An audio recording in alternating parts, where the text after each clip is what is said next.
আসসালামু আলাইকুম বন্ধুরা।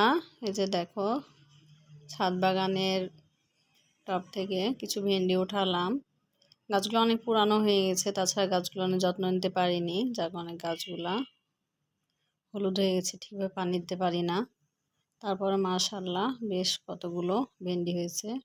আসলে একদিনে ভেন্ডি দিয়ে তরকারি হয় না, 2 দিন বা 3 দিন উঠিয়ে এটা ফ্রিজে রেখে দিই।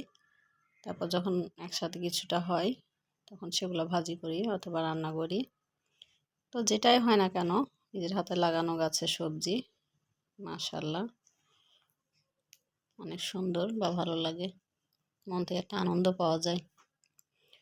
দেখি ওদিকে গাছে আর আছে নাকি, তারপরে সবগুলো একসাথে নিয়ে উঠিয়ে নিলাম। এই যে কয়েকটা গাছ, 2-3টা টবের মধ্যে আম নাই। এই যে দেখেন, যে কটা উঠালাম সেগুলো সব মিলিয়ে যে হাতের মধ্যে বেশ কিছুটাই হয়েছে। এই যে মাশাআল্লাহ।